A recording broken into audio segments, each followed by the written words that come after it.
Mark, I want to try something a little strange with you and with the audience. Okay, I'm ready. I'm going to stay completely silent for just a few seconds, and I want you and everyone listening to count the seconds in your head. Just count 1, 2, 3, like that. All right, go.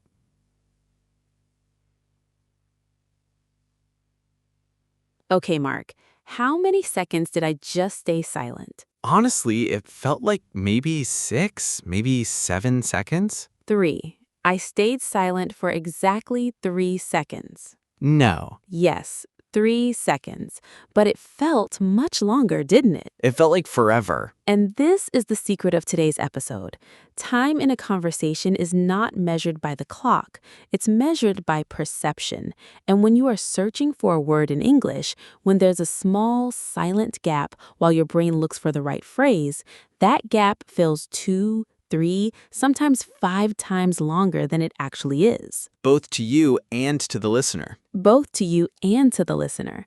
And so a tiny 1-second pause, a perfectly normal pause for any human being in any language, can feel, to a learner, like a complete social disaster, like the conversation has frozen, like everyone in the room is staring at them, like they have just broken something that can't be fixed. And the worst part is, in that imagined eternity, the learner panics. They abandon the sentence. They give up. They say, never mind, or it's not important, and the moment is lost. When the truth is that 1-second gap was completely invisible to everyone except the learner.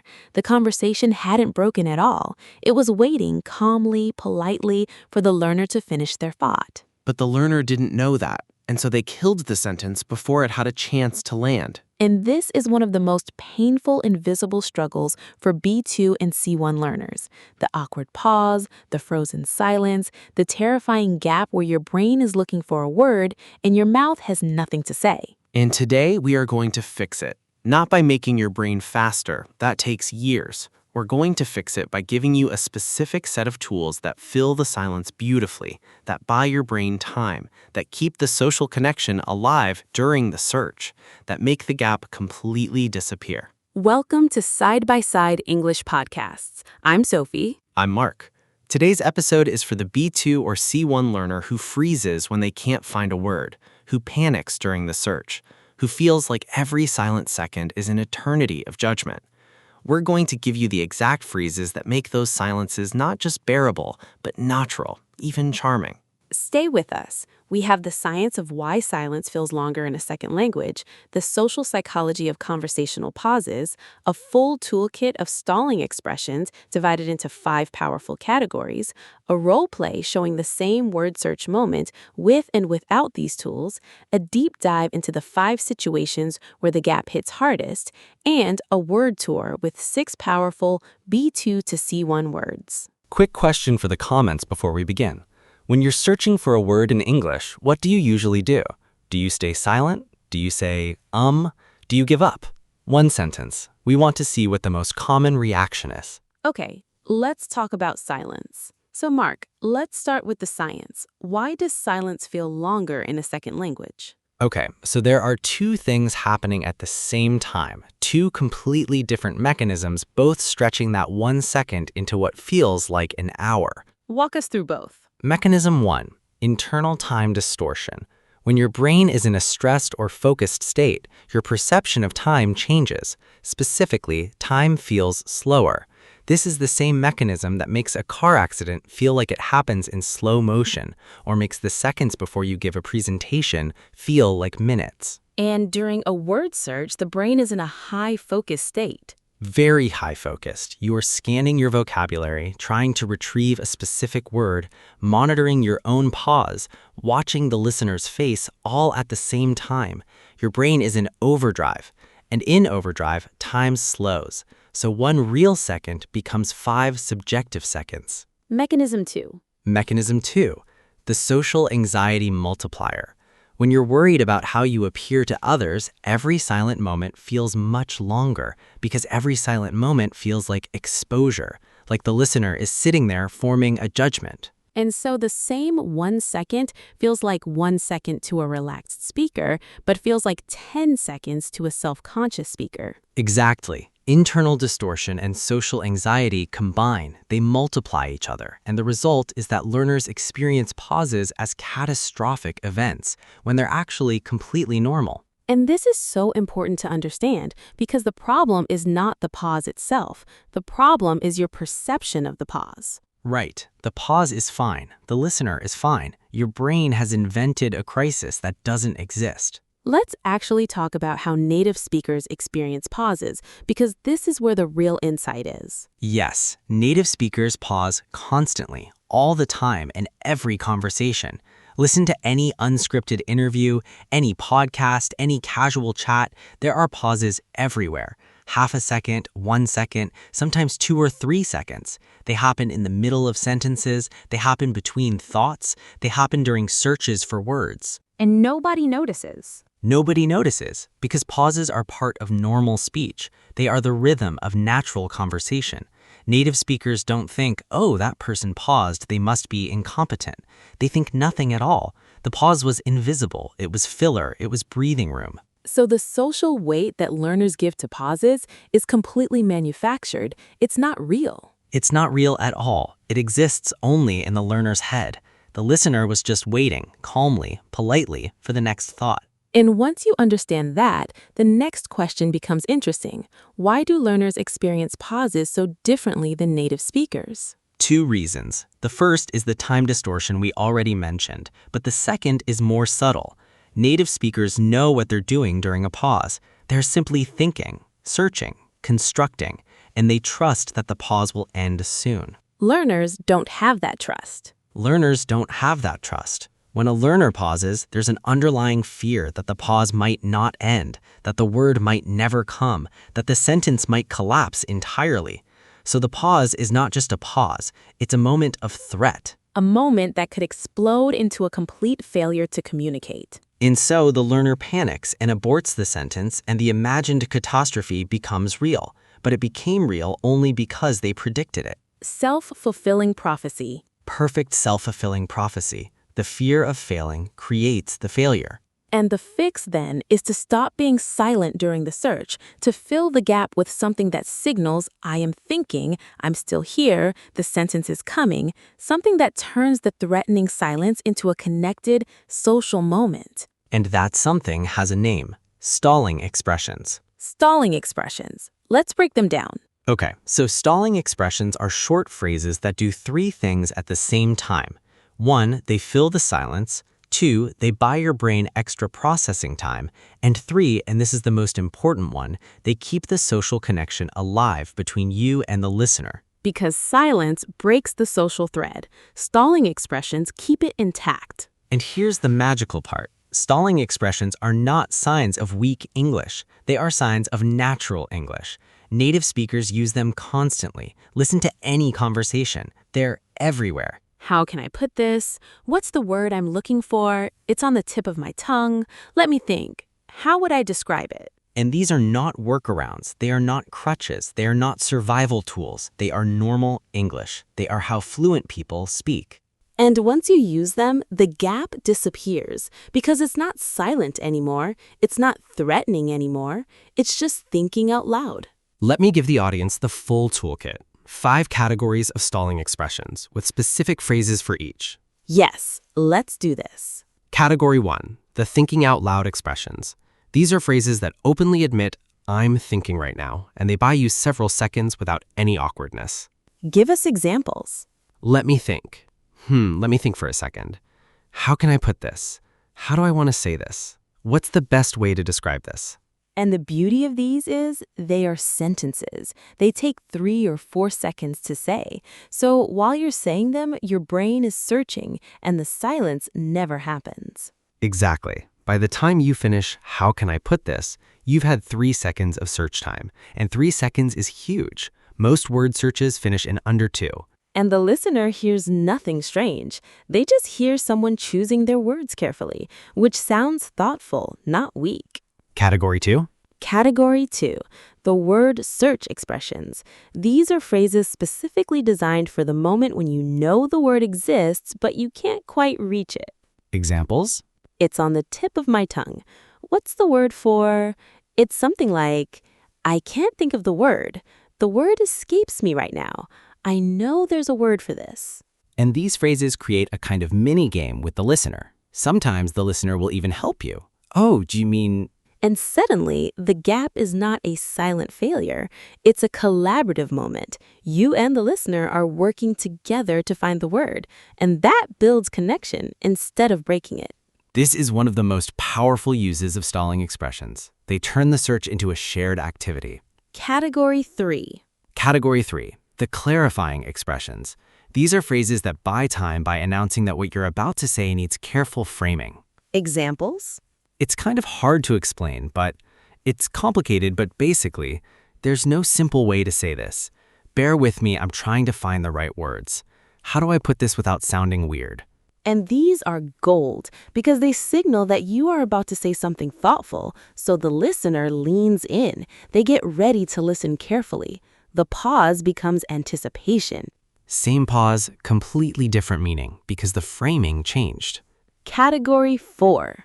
Category 4, the describing around expressions. These are phrases you use when you've decided you're not going to find the exact word, so instead you're going to describe the meaning. Examples? You know that thing where it's like when, it's the kind of thing where, imagine the situation where it's that feeling you get when. And these are extremely powerful because they shift the conversation from I'm searching for a word to I'm building a picture, and the listener can follow the picture without the exact word. Which is what we talked about in our translation episode. Describing instead of translating. Native speakers do this constantly. It's not a weakness, it's a strength. Category 5. Category 5. And this one is the most human, the most personal, the honest stalling expressions. These are phrases that openly admit, I'm having a small word moment, and they create instant warmth and connection with the listener. Examples? Sorry, my brain just stopped working. Why can I not think of this word right now? I had this word a second ago, I swear. Words are hard today. Give me 1 second, my English just left the building. And these are wonderful because they make you human. They make the listener smile. They turn a small, awkward moment into a moment of charm. And native speakers do this too. They say, oh, what's the word? I'm having a brain freeze. They say, sorry, my mind just went blank. They are completely comfortable acknowledging that their own brain doesn't always cooperate. And when a learner does this, in English, it's actually one of the most fluent-sounding things they can do because it shows they are comfortable enough in English to be playful in it.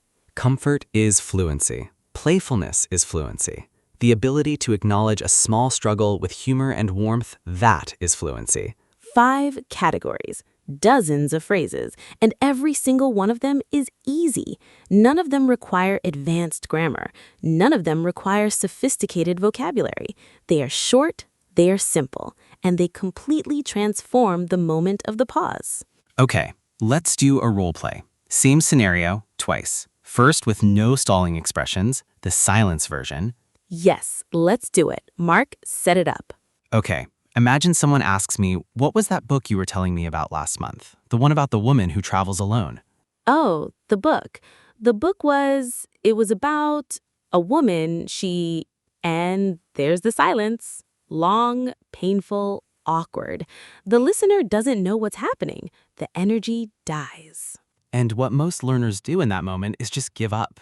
They say, sorry, I can't remember, and abandon the whole story. Even though the book is in their memory somewhere, they just needed 5 more seconds. And the 5 seconds felt impossible to take, so they gave up. Now, version 2, with stalling expressions. Oh, that book. What was it called? It's on the tip of my tongue. Okay, so it was about, you know that kind of travel book where the writer goes alone and just completely disconnects from everything? Something like that. The title is escaping me, but I want to say it was something with the word wild in it, or maybe solo. Honestly, my memory is being terrible right now, but the book itself was incredible. Listen to that. Same word search, same brain, same memory gap, completely different experience for the listener.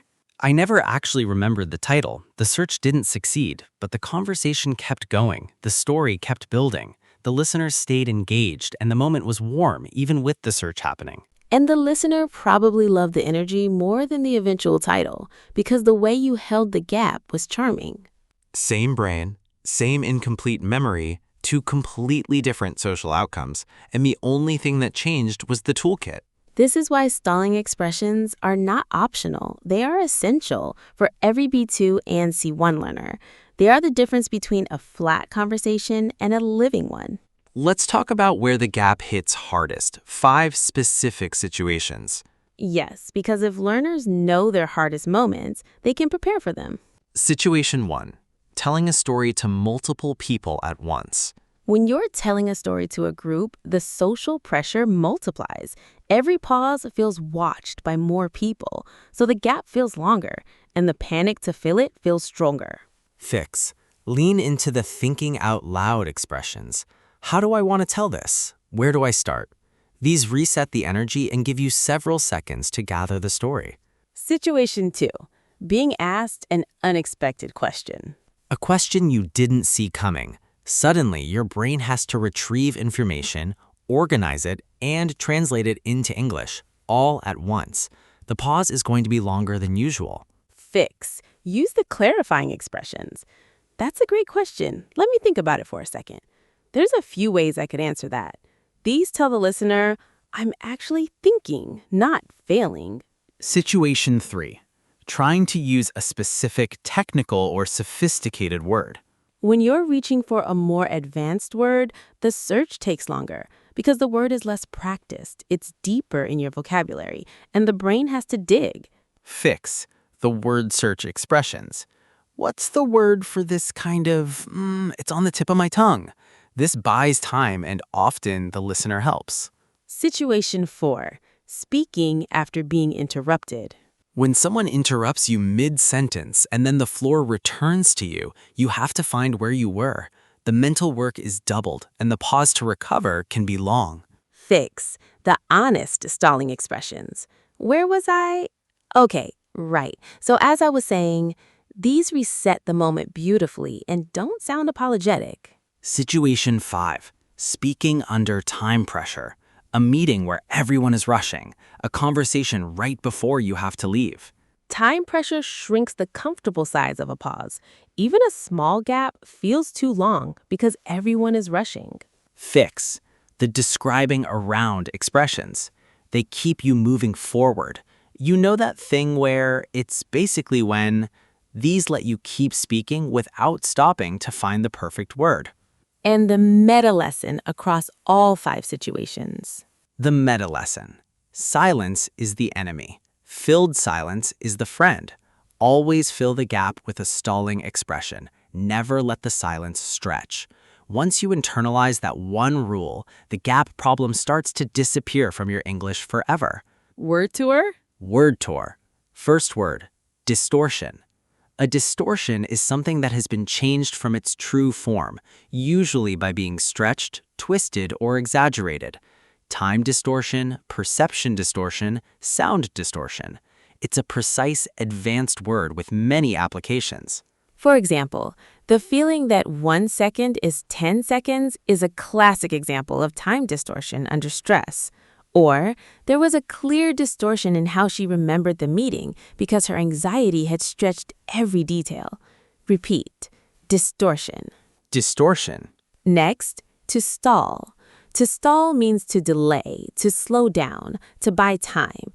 In conversation, stalling means filling space while you think.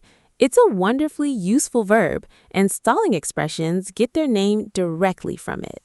For example, native speakers stall constantly during conversation, using small phrases that give their brain time to find the next thought.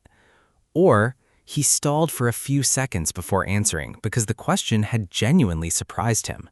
Repeat. Stall. Stall. Next, to retrieve. We've used this word in a previous episode, but it's worth reinforcing here. To retrieve means to find and bring back, especially in the context of memory or information. Word retrieval is the technical term for finding a specific word in your vocabulary. For example, Word retrieval slows down when you're tired, and that's exactly when stalling expressions become most valuable. Or, she struggled to retrieve the name of her old colleague during the conversation and ended up describing him instead. Repeat, retrieve. Retrieve. Next, anticipation. Anticipation is the feeling of expecting something, often with interest or excitement. The word is powerful because it captures a positive, forward-looking feeling. And in conversation, a well-placed stalling expression turns a silent gap into a moment of anticipation. For example, a good clarifying phrase like, "I want to say this carefully," creates anticipation in the listener instead of awkwardness. Or, "There was a sense of anticipation in the room as she paused before announcing the result." Repeat, anticipation. Anticipation. Next, charming. Charming describes something or someone that is pleasant, attractive, and inviting in a warm way. It is one of the highest compliments you can give to a person's manner or behavior, and it perfectly describes how stalling expressions can transform a learner's English. For example, saying, my brain just stopped working when you can't find a word is charming, not embarrassing. Or, she had a charming way of acknowledging her own small mistakes, which made everyone in the room like her immediately. Repeat, charming. Charming. And finally, to linger. To linger means to stay longer than expected, often in a way that feels noticeable. Pauses linger when they feel too long. Memories linger when they stay in your mind. It's a beautiful, slightly poetic word with everyday uses. For example, a pause only lingers if you let it linger. Filling the silence with a stalling expression stops it from stretching. Or, the compliment lingered with her for hours because she rarely heard such a specific kind of praise. Repeat, linger. Linger. 6 words today: distortion, stall, retrieve, anticipation, charming, and linger. These are words you'll hear in real podcasts, articles, films, and conversations. They are alive and useful. And they are the kind of words that make your English sound mature and texture-rich, not flashy, just real. Sophie, if there is one thing you want every person watching to take away from this episode, what is it? That silence is not your enemy. The fear of silence is your enemy. And once you stop being afraid of the gap stops being a problem because you'll have the tools to fill it. You'll have the phrases that turn the search into a charming little moment instead of a terrifying one. And the silence was never as long as you felt. The judgment was never as harsh as you imagined. The listener was patient the whole time, waiting for you to finish. And now you have the language to keep them company during the wait. Right. And once you start using stalling expressions, your whole conversational style changes. You become more relaxed. You stop racing your sentences. You stop panicking when a word doesn't come. You start enjoying the texture of speaking English because you have room, you have space, you have permission to think. And that permission is the foundation of real fluency. Not speed, not perfect grammar, permission. The permission to take your time, to find your words, to be a thoughtful speaker, and to know that the listener will wait for you. Small challenge before we go. For the next 7 days, pick 3 stalling expressions, just 3. Maybe 1 thinking out loud, 1 word search, 1 describing around, whatever feels most natural to you. And use them deliberately every single time you feel a gap coming. Don't let the gap be silent. Fill it every time, even when it feels unnatural. Because after a week, those 3 phrases will start to feel automatic. They'll show up without you thinking about them, and the panic silence pattern will start to dissolve. And once that happens, you'll realize something amazing. The pauses didn't go away. You just stopped being afraid of them. Drop a comment. Tell us, which 3 stalling expressions did you pick? We want to hear which ones spoke to you. And come back in a week and tell us what changed. Because once you have the tools, the gap is just a moment, not a crisis. I'm Sophie. I'm Mark. Thank you for listening. Thank you for being patient with your own brain. Fill the silence. Stay connected. We'll see you in the next one. Bye, everyone. Bye.